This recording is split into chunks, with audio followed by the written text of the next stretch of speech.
July 16th, number 9 green. 14 days post sprigging, our first cut.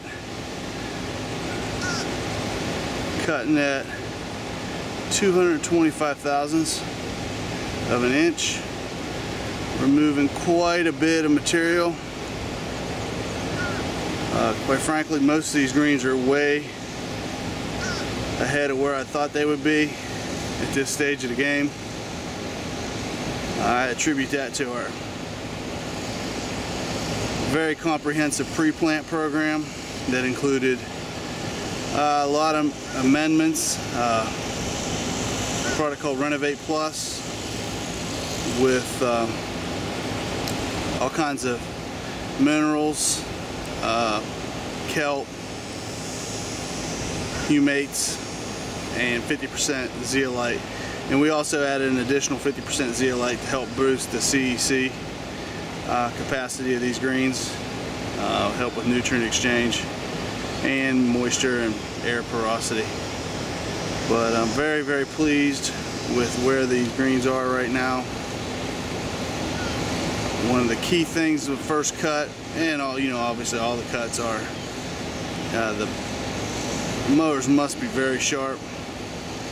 And when the people mowing get to the edge of the green, it's very important that they go off the green and turn, but are careful not to drop that mower blade down where it could get into some of that 419. It's outside the area that you're planting to the ultra dwarf. In our case, it's tip eagle. So very good. Number 9 is one of our. It was the first green planted, so it's well on its way.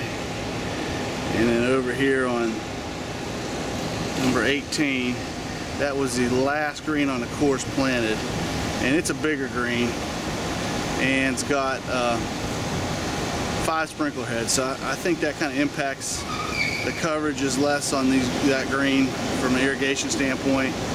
A lot of wind in the afternoon over here, so we actually bumped the irrigation up initially on that one after a couple days because we felt like it wasn't getting what it needed. And being planted late in the day on the second day, it's a little bit behind, and we actually went back and re-top dressed that last week.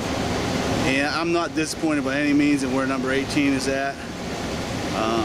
If it was the standard on the course, I would be very pleased 14 days after planting with it. It would be itself way ahead of where I thought the greens would be. But when you get over to number 9, which is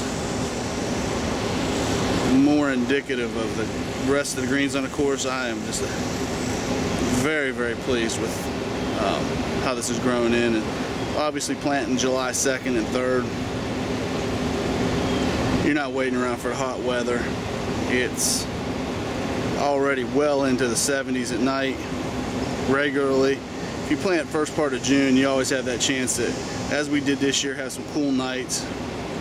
And every time that thermometer dips in to the lower 60s or even the upper 50s, it just shuts everything down. You got started up with the growth on these Bermuda grasses, and what you're really looking for is that solid in the 70s, humid, sunny days, and solid in the 70s, humid at night.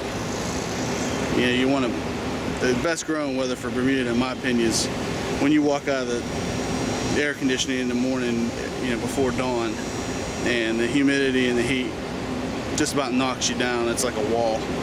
That's what these ultra dwarfs really, really like, particularly in a growing scenario. And we're fertilizing these things twice a week right now.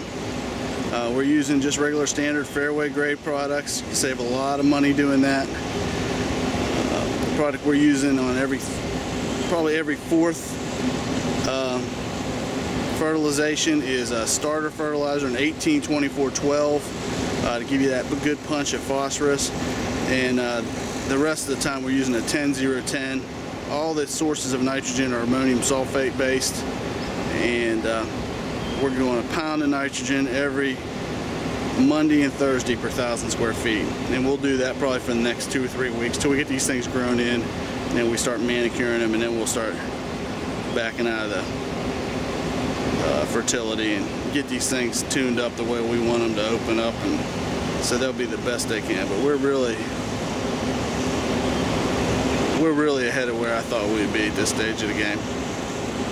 A lot of fun.